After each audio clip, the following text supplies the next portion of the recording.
إن الصلاة تنهى عن الفحشاء والمنكر مجھے کن سے کر تو قریب تر، مجھے کن سے کر تو قریب تر، مجھے اپنے در کی گدائی دے، مجھے کن سے کر تو قریب تر، مجھے اپنے در کی گدائی دے،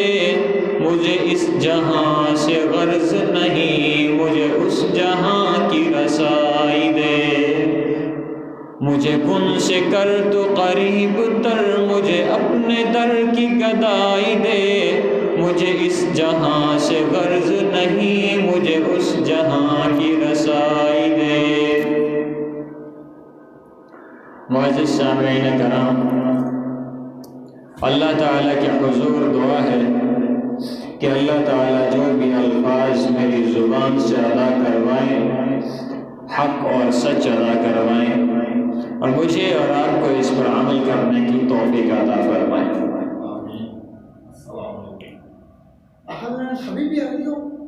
سامعین کرام،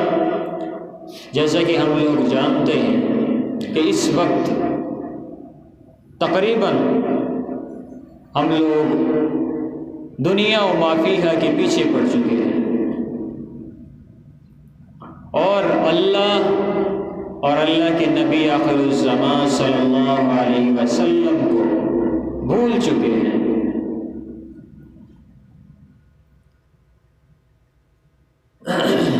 اللہ تعالیٰ کے رسول صلی اللہ علیہ وسلم کا فرمان ہے الدعاء مخ العبادہ، کہ دعا عبادات کا مغز ہے۔ ہمیں یہ چاہیے کہ اپنے ہر کام میں، ہر عبادت کے بعد اللہ کے حضور گڑ گڑائیں، اللہ کے حضور روئیں، گڑ گڑا کر اللہ سے مانگے کہ یا اللہ ہمیں راہ راست عطا فرما، یا اللہ ہمیں نیکی کا راستہ عطا فرما، یا اللہ اس راستے پر چلا جو تیرا پسندیدہ راستہ ہو، یا اللہ اس راستے سے بچا جس پر تیرا غضب ہوتا ہو۔ آج یہود و نصارہ نے ہمارے دماغوں کو اس طریقے سے اپنی گرفت میں کر رکھا ہے کہ ہم اسلام کے باغی ہوتے چلے جا رہے ہیں۔ ہر سال باقاعدہ روٹین کے مطابق اپنے بچوں کی ہم سالگرہ کرتے ہیں۔ لفظ سالگرہ یہ خود اپنی ترجمانی کرتا ہے کہ میں نے، سال خود کہہ رہا ہے کہ میں نے اپنے اوپر گرہ باندھ لی، یعنی جو پیچھے چلا گیا سال، جو گزر گیا، اس پر گرہ لگ گئی، وہ دوبارہ آنے والا نہیں ہے۔ اگر کسی شخص کی زندگی 60 سالہ ہے، اللہ نے اس کی زندگی کو 60 سال کا رکھا کہ 60 سال کے بعد ہی اس کا دانہ پانی ختم ہو جائے گا، اس کا دنیا میں رہنا ختم ہو جائے گا، اس کی روح قبض کر لی جائے گی۔ اس کا مطلب ہے کہ جیسے ہی 1 سال گزرا، اس کی زندگی کے جو باقی کے سال ہیں وہ 59 ہو گئے، یعنی کہ زندگی کا 1 سال کم ہو گیا۔ جب زندگی کا 1 سال کم ہوا تو یقینی بات ہے کہ اس کا اب ہمیں افسوس کرنا چاہیے کہ زندگی کا 1 سال کم ہو گیا، اور ہم لوگوں نے اتنا ہی نہیں کیا کہ اللہ تعالیٰ کو راضی کر لیا۔ ہم لوگوں نے اتنا نہیں کیا کہ وہ زندگی کا سال گزرا، ہم نے اسے یہ نہیں سمجھا کہ یہ ہماری زندگی کا 1 سال کم ہوا، یہ جو سابقہ سال، یہ جو گزرا ہوا سال ہے، اس میں ہم نے کیا کھویا، کیا پایا، ہم نے دین کو کتنا سیکھا، کس حد تک سیکھا۔ ایک شاعر نے بڑی خوبصورت ترجمانی کی اس بات کی کہ ایک اور اینٹ گر گئی دیوار حیات سے، ایک اور اینٹ گر گئی دیوار حیات سے، نادان کہہ رہے ہیں نیا سال مبارک ہو۔ یعنی کہ ہماری زندگی کا 1 سال کم ہو گیا اور ہم ایک دوسرے کو مبارک دیتے پھر رہے ہیں کہ ہائے ہماری زندگی کا 1 سال کم ہو گیا، مبارک ہوئے 1 سال کم ہونے۔ اور شرعی لحاظ سے اس کا کوئی وجود نہیں ہے، نہ تو نئے سال کی مبارکباد کا وجود ہے۔ تمام انبیاء علیہم السلام آدم علیہ السلام سے لے کر نبی آخر الزمان حضرت محمد رسول اللہ صلی اللہ علیہ وسلم تک کسی نبی نے نہ تو نئے سال کی مبارک دی اور نہ ہی اپنی سالگرہ منائی، پیدائش کا دن کسی نبی نے نہیں منایا۔ اور ہم لوگ اپنی پیدائش کا دن بھی مناتے ہیں، اور 1 سال گزر جانے کے بعد جب 12 مہینے گزر جاتے ہیں پھر پہلا مہینہ آتا ہے تو ہم پہلے مہینے کی مبارکباد دیتے ہیں۔ حضور اقدس صلی اللہ علیہ وسلم کے زمانے تک کسی نبی نے نہ تو پہلے سال کے پہلے مہینے کی پہلی تاریخ کو کسی کو مبارک دی اور نہ ہی اپنی سالگرہ منائی۔ انبیاء علیہم السلام کی زندگی کے بعد صحابہ کرام رضوان اللہ تعالی علیہم اجمعین، ان کی زندگی اور صحابہ کرام رضوان اللہ تعالی علیہم اجمعین کی تعداد کم و بیش 1,24,000 ہے۔ 1,24,000 صحابہ کرام رضوان اللہ تعالی علیہم اجمعین جو کہ پوری دنیا میں پھیل گئے اس دین کی خاطر۔ کسی ایک صحابی کی زندگی سے یہ بات ثابت نہیں ہے کہ انہوں نے نئے سال کی مبارک دی ہو یا پھر اپنی سالگرہ منائی ہو۔ فقہ حنفیہ کے یہ 3 اصول ہیں، 4 اصول ہیں کہ سب سے پہلے نبی آخر الزمان صلی اللہ علیہ وسلم کی زندگی میں اگر کہیں پر یہ واقعہ ہوا، آپ صلی اللہ علیہ وسلم نے اس قسم کا کوئی کام کیا، سب سے پہلے اللہ تعالیٰ نے قرآن پاک میں حکم دیا، اگر نہیں ہے تو نبی آخر الزمان صلی اللہ علیہ وسلم کی کسی حدیث سے ثابت ہے، اگر وہ بھی نہیں ہے تو صحابہ کرام رضوان اللہ تعالی علیہم اجمعین کی زندگی میں تلاش کیا جاتا ہے، کیونکہ نبی آخر الزمان صلی اللہ علیہ وسلم کی زندگی کے مطابق اگر کسی نے زندگی گزاری تو وہ صحابہ کرام رضوان اللہ تعالی علیہم اجمعین ہیں۔ حضرت ابوبکر صدیق رضی اللہ تعالیٰ عنہ سے لے کر آخری صحابی تک کسی کی زندگی میں بھی یہ چیز ثابت نہیں ہے کہ نئے سال کی مبارکباد دی جائے،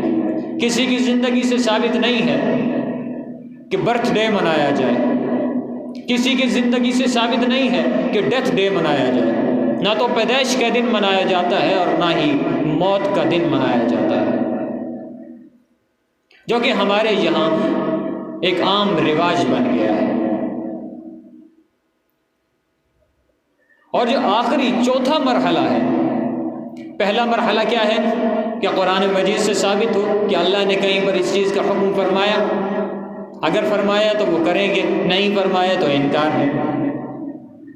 اس کے بعد حضور اقدس صلی اللہ علیہ وسلم کی زندگی میں اس قسم کا کوئی واقعہ رونما ہوا، اگر آپ صلی اللہ علیہ وسلم نے اپنی زندگی میں اس قسم کے واقعات یا اس قسم کی کوئی حدیث چھوڑی تو اس سے سب قدوش ہوں گے، اگر نہیں چھوڑی تو چھوڑ دیں گے۔ اس کے بعد صحابہ کرام رضوان اللہ تعالی علیہم اجمعین نے اس قسم کا کوئی کام کیا، کبھی سالگرہ منائی، کبھی وفات کا دن منایا، کبھی نئے سال کی مبارکباد دی، اگر دی یہ سب کام کیے تو ہمیں بھی کرنے چاہیے۔ اگر صحابہ کرام رضوان اللہ تعالی علیہم اجمعین کی زندگی سے ثابت نہیں تو پھر ہمارا بھی انکار ہے۔ پھر آخر میں جو چوتھا مرحلہ ہے وہ یہ ہے کہ اکابرین علماء، تابعین، تبع تابعین، اولیاء، علماء رحمہ اللہ تعالی علیہم اجمعین کی زندگی سے یا ان کے احکامات کے مطابق متفقہ الیہ جسے کہتے ہیں کہ چار بڑے علماء بیٹھ کر جس کام کا فیصلہ کر دیں وہ ہمارے لیے شریعت ہو جاتی ہے، وہ ہمارے لیے ضروری ہو گیا ہے، کیونکہ علماء نے ہم لوگوں تک اس فتوے کو پہنچایا ہے۔ اگر علماء کی طرف سے ہاں ہے پھر تو کریں۔ اور اس موقع پر نئے سال کی مبارکباد کا دن صحابہ کرام رضوان اللہ تعالی علیہم اجمعین کی زندگی سے ثابت نہیں، تابعین کی زندگی سے ثابت نہیں، تبع تابعین کی زندگی سے ثابت نہیں، ان کے شاگرد اولیاء علماء رحمہ اللہ تعالی علیہم اجمعین کی زندگی سے ثابت نہیں۔ نہ تو سالگرہ، نہ نئے سال کی مبارک، نہ وفات کا دن منانا کہیں بھی کسی سے جب ثابت نہیں تو پھر میں اور آپ کیوں منائیں؟ در حقیقت یہ سب کچھ ہم نے اپنے رواج میں پیدا کر دیا ہے، اپنا رواج بنا لیا ہے، اسے اپنے رواج کے تحت لوگوں کے اندر پیوست کر دیا ہے، اور یہ ہم لوگوں نے خود نہیں کیا۔ اگر ہم دیکھیں غیر مسلم کو، اسلام سے ہٹے ہوئے اشخاص کی طرف دیکھیں، ان لوگوں کی طرف دیکھیں جو کفر میں یہود و نصارہ کے ساتھ شانہ بشانہ کھڑے ہیں، ان لوگوں کی طرف اگر ہم دیکھتے ہیں تو وہ لوگ نئے سال کی مبارکباد بھی دیتے ہیں، موت کا دن بھی مناتے ہیں، پیدائش کا دن بھی مناتے ہیں۔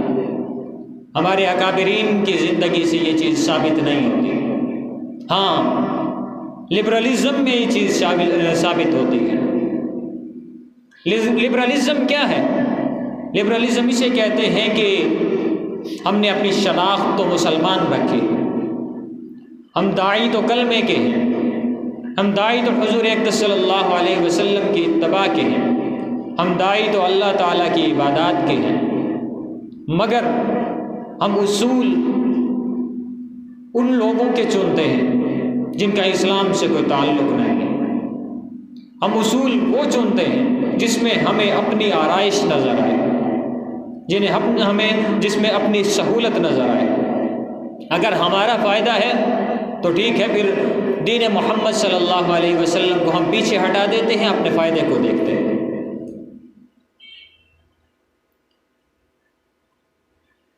ایک سنت کو اپنی زندگی سے نکالنے پر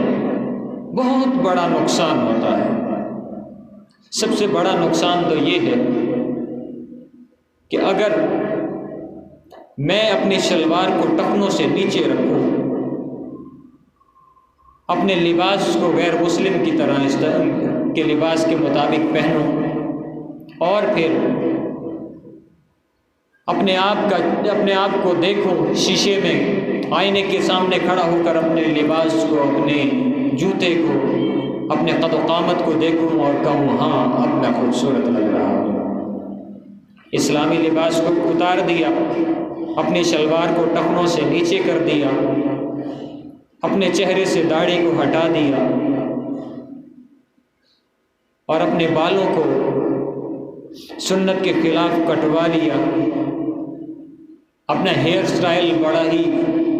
فیشنیبل بنا لیا، اور اس کے بعد آئینے کے سامنے آ کر میں کہتا ہوں کہ ہاں میں خوبصورت لگ رہا ہوں، تو یقین جانے کہ میں اپنے ایمان سے خارج ہو جاتا ہوں۔ سب سے بڑا نقصان تو یہ ہے کہ ایمان کی حالت میں ہی نہیں رہتا، اور جب مجھ سے ایمان نکل جائے، اکابرین علماء فرماتے ہیں کہ جو شخص اس قسم کی بات کرے اسے چاہیے کہ وہ کلمہ دوبارہ پڑھ لے، اگر شادی شدہ ہے تو دوبارہ نکاح کرے، تجدید نکاح کرے۔ کیوں؟ اس نے ایک سنت کو پیچھے پھینک دیا، پس پشت پھینک دیا تھا۔ ہم لوگ نیا سال اس طریقے سے مناتے ہیں کہ جیسے ہی رات کے 12 بجتے ہیں جیسے ہی رات کے 12 بجتے ہیں کیک کاٹتے ہیں، کیک کاٹے جاتے ہیں، پٹاخے پھوڑے جاتے ہیں، چیخ و پکار شروع ہو جاتی ہے اور ہیپی برتھ ڈے کے نعرے لگنے لگتے ہیں۔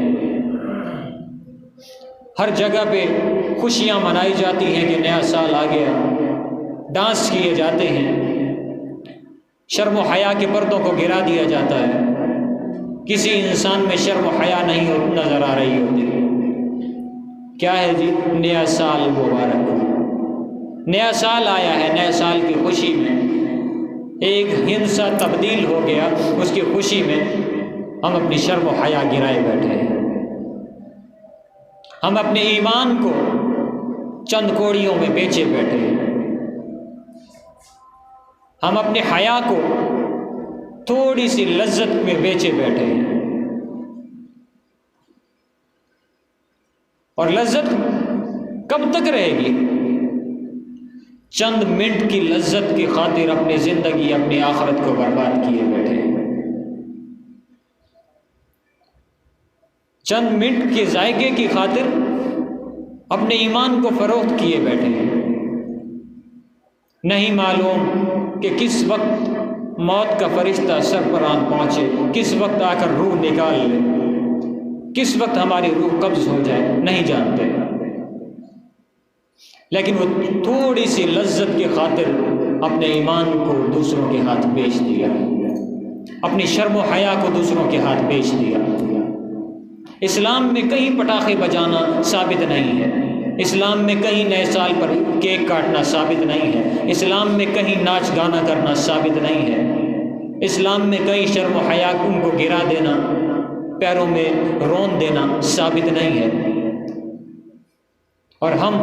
نئے سال کے مبارک اس طریقے سے دیتے ہیں کہ شرم و حیا کو بھی پیروں میں رون دیتے ہیں، ایمان کو بھی پیروں میں رون دیتے ہیں، اسلام کو پس پشت ڈال دیتے ہیں، آپ صلی اللہ علیہ وسلم کے فرمان کو پس پشت ڈال دیتے ہیں، صحابہ کرام رضوان اللہ تعالیٰ علیہم اجمعین کے طریقے کو پس پشت ڈال دیتے ہیں۔ کسی اسلامی نظریات کو ہم اپنے سامنے رکھتے ہی نہیں، اور اگر کسی سے کہا جائے کہ اسلام میں یہ جائز نہیں تو فتویٰ ملتا ہے کہ یہ جو آپ موبائل یا مشینری استعمال کرتے ہو آپ صلی اللہ علیہ وسلم کے دور میں نہیں تھی، تو یہ آپ نے کیسے جائز کر لیا؟ ہمارے جو آباء و اجداد تھے، ہمارے جو دادا پر دادا تھے، انہوں نے تو اس چیز سے ہمیں منع نہیں کیا، وہ تو خود یہ کام کرتے تھے۔ ارے اللہ کے ولی، وہ جو دادا پر دادا تھے دین وہ لے کر نہیں آئے، دادا پر دادا جو تھے ان پر کوئی آیات یا کوئی صحیفہ نازل نہیں ہوا، دین تو محمد عربی صلی اللہ علیہ وسلم لے کر آئے تھے۔ قرآن پاک تو محمد عربی صلی اللہ علیہ وسلم پر نازل ہوا تھا۔ اس وقت جب آپ صلی اللہ علیہ وسلم نے فرمایا کہ کلمہ پڑھ لو، لا الہ الا اللہ کہہ دو، کامیاب ہو جاؤ گے، آپ کا فرمان ہے قولوا لا الہ الا اللہ تفلحون، کہ سارے کے سارے کلمہ پڑھ لو کامیاب ہو جاؤ گے۔ اس وقت مشرکین مکہ کا یہی جواب تھا کہ اے محمد صلی اللہ علیہ وسلم، کیا آپ یہ چاہتے ہیں کہ ہم اپنے آباء و اجداد کے دین کو چھوڑ دیں؟ اس وقت کفار مکہ نے آپ صلی اللہ علیہ وسلم کی مخالفت کی تھی کہ ہمارے آباء و اجداد اتنے بتوں کو، اس بت کو، اس دیوتا کو مانتے ہیں، کیا ہم اسے چھوڑ دیں، ایک واحد کی طرف چلے جائیں؟ تم احد احد کی پکار کرتے ہو، کہ اسے پکارو جو بالکل اکیلا ہے، جس کا ہمسر کوئی نہیں، آپ اس کی بات کرتے ہو، ہمیں اپنے آباء و اجداد کے دین سے ہٹانا چاہتے ہو، ہمیں لادین کرنا چاہتے ہو۔ آج بالکل وہی معاملہ ہے۔ اگر ہمیں کوئی کہے کہ اس بدعت کو چھوڑ دیا جائے، یہ رواج ہمارے اسلام میں نہیں ہے، اسلام شریعت کی بنا پر بنا ہے، تو جواب یہ ملتا ہے، ہم لوگ یہ جواب دیتے ہیں، کیا تو زیادہ مولوی ہے؟ کیا میں اپنے باپ دادا کے دین کو چھوڑ دوں؟ میں تیری مان لوں؟ اللہ کے بندے تو میری نہ مان، لیکن میرے نبی آخر الزمان صلی اللہ علیہ وسلم کی تو مان لے۔ تو میری نہ مان، اللہ کی تو مان لے۔ اللہ نے تو کہیں نہیں کہا کہ اپنی زندگیوں میں رواج کو قائم کرو، رواج کو رائج کرو۔ اللہ نے کہیں نہیں کہا، اللہ نے کہیں نہیں کہا کہ نئے سال کی مبارک دینی چاہیے، اللہ نے کہیں نہیں کہا کہ کوئی مہینہ منحوس ہوتا ہے۔ مہینے تو سارے اللہ ہی کے ہیں، دن اللہ کے ہیں، ہفتے اللہ کے ہیں۔ پھر اللہ تعالیٰ نے اس دین کو آسان ہی اتنا کر دیا، اتنا آسان اور اتنا سستا کر دیا کہ خود نبی آخر الزمان صلی اللہ علیہ وسلم فرماتے ہیں ان الدین یسر، بے شک دین آسان ہے۔ جب آپ صلی اللہ علیہ وسلم خود اس دین کو آسان کہہ رہے ہیں تو پھر یہ دین مشکل کیسے ہو سکتا ہے؟ ہم اپنے دین سے کیوں بھاگے چلے جا رہے ہیں؟ آج ہمیں اپنا دین مشکل لگتا ہی صرف اس وجہ سے ہے کہ ہم لوگوں میں ہمارے خون میں، ہمارے دماغ میں، دل و دماغ میں کفر نے لبرلزم کو پیوست کر دیا ہے۔ اپنے جو طریقے ہیں وہ ہمارے دل و دماغ میں پیوست کر دیے، قرآن سے ہمیں بالکل ہٹا دیا، حدیث سے ہمیں بالکل ہٹا دیا، صحابہ کرام رضوان اللہ تعالیٰ علیہم اجمعین سے بالکل ہٹا دیا۔ ہمارے دلوں میں، ہمارے دماغوں میں صحابہ کرام رضوان اللہ تعالیٰ علیہم اجمعین کے بارے میں شکوک پیدا کر دی۔ کسی صحابی کے بارے میں اگر کوئی بات کر دے تو ہمیں اشکال ہونے لگتا ہے، اگر دین کے موضوع پہ کسی کو کوئی بات بتا دی جائے تو ہمیں اشکال ہونے لگتا ہے، ہم شک و شبہات میں پہنچ جاتے ہیں، ہم مشکوک ہو جاتے ہیں۔ لیکن اگر وقت کا وزیر اعظم کوئی فیصلہ کر دے، وقت کا جج کوئی فیصلہ کر دے، بھلے ہی ایمان کے خلاف ہو، بھلے ہی اسلام کے خلاف ہو، بھلے ہی نبی اکرم صلی اللہ علیہ وسلم کی شریعت کے خلاف ہو، ہم کہتے ہیں کیا کریں، ماننا پڑے گا، قانون جو بن گیا ہے اس قانون کو تو ہم تسلیم کرنے کو تیار ہیں۔ مگر نبی آخر الزمان صلی اللہ علیہ وسلم اور اللہ تعالیٰ کے قانون کو ہم ایکسیپٹ کرنے کو ہمارا دل نہیں کرتا، اس قانون پہ چلنا ہمارے لیے مشکل ہو گیا ہے۔ یہود و نصارہ کے قانون پر چلنا ہمارے لیے آسان ہو گیا ہے، اور یہ سب ہوا اس وجہ سے کہ ہمارے دلوں پر کالک چڑھ گئی ہے، ہمارے دل میل سے اٹے ہوئے ہیں، ہمارے دل کالے ہو چکے ہیں، ہم گناہوں میں گرتے چلے جا رہے ہیں، ہم ایمان سے دور بھاگتے چلے جا رہے ہیں۔ ایک مسجد کا امام جو پانچ وقت نماز کے لیے مصلی پر کھڑا ہوتا اور جماعت کرواتا، ایک دن اس نے دیر ہو گئی نماز میں، اس نے وضو نہیں کیا اور مصلی پر چڑھ گیا، فجر کی نماز پڑھا دی، نماز پڑھائی، اس نے دیکھا کہ مجھ پر تو کوئی ایسا عذاب نہیں آیا، کوئی بات نہیں، کسی سے نہیں کہا، تمام لوگوں کی جو نماز تھی وہ بھی خراب ہو گئی، اس کی اپنی تو ویسے نہیں ہوئی۔ اس کے بعد اس نے دیکھا کہ اس پر کوئی عذاب نہیں آیا، پھر اس نے یہ کیا کہ ایک دن غسل واجب تھا، غسل کر کے نہیں آیا، مصلی پر کھڑا ہو گیا، اس نے دیکھا کہ کوئی ایسا کام نہیں ہوا، اس نے ایک عادت بنا لی، جس حالت میں بھی ہوتا مصلی پر کھڑا ہو کر جماعت کروا دیتا۔ پھر ایک دن عیسائی ہو گیا، عیسائیت کو اپنا لیا، پھر اس نے دیکھا کوئی ایسا کام نہیں ہوا، لوگ جمع ہوئے اور اس کے پاس گئے، پوچھا کہ یار تو تو امام مسجد تھا، تو تو خطیب تھا، تو تو عالم دین تھا، تجھے کیا ہوا کہ تو نے عیسائیت کو اپنا لیا؟ ایسا کون سا معاملہ ہوا کہ تو دین سے ہٹ گیا؟ اس نے کہا کہ ایک دن فجر کی نماز میں دیر ہو رہی تھی،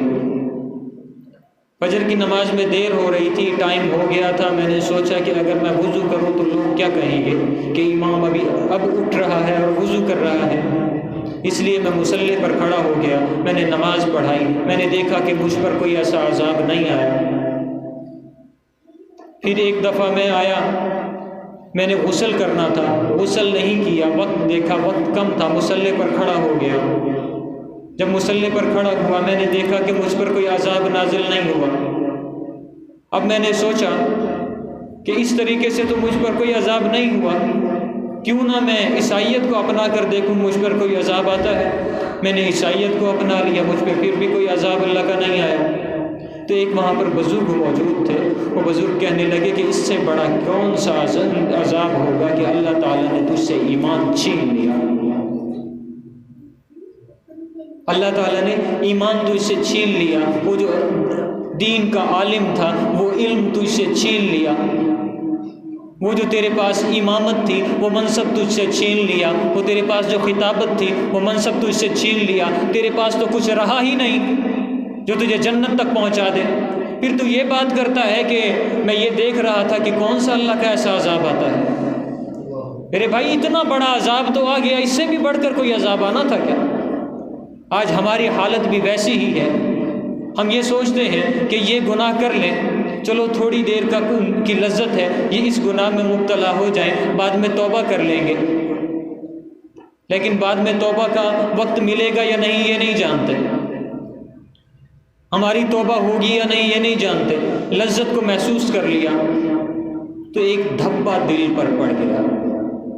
پھر ہم نے لذت کو محسوس کیا، ایک اور پڑ گیا، اس طرح ہوتے ہوتے آج ہمارے دل کالے ہو چکے ہیں، آج ہمارے دل گناہوں سے اٹھ چکے ہیں۔ آج ہمیں یہود و نصارہ کے طریقے بہت آسان لگتے ہیں، اور سب سے بڑا گناہ ہے ہی وہی کہ ہم جسے ثواب کی نیت سے کریں اور کر گناہ رہے، سب سے خطرناک گناہ ہے۔ ہم یہ سمجھتے ہیں کہ ہم اس سے نیکی کر رہے ہیں، مگر در حقیقت ہم نیکی نہ کر رہے ہو اور گناہ کر رہے ہو۔ اگر کوئی سمجھائے گا ہمیں، میں ایک بدعت کا کام کر رہا ہوں، گناہ کر رہا ہوں، ثواب سمجھ کر رہا ہوں، اور مجھے کوئی آ کے کہتا ہے کہ تو غلط کام کر رہا ہے، اس کام کا گناہ ہے، میں کہتا ہوں میں نام تو اللہ اور اس کے رسول کا لے رہا ہوں، یعنی کہ میں اپنے گناہ پر اکڑتا ہوں، اس چیز کو تسلیم نہیں کرتا کہ میں گناہ کر رہا ہوں۔ اللہ تعالیٰ مجھے اور آپ کو اپنے گناہوں پر شرمندگی محسوس کرنے والا بنائے، مغفرت مانگنے والا بنائے، اور ہماری توبہ کو قبول فرمائے، اور ہمیں موقع عطا فرمائے کہ موت سے پہلے ہم توبہ کر لیں، ہمیں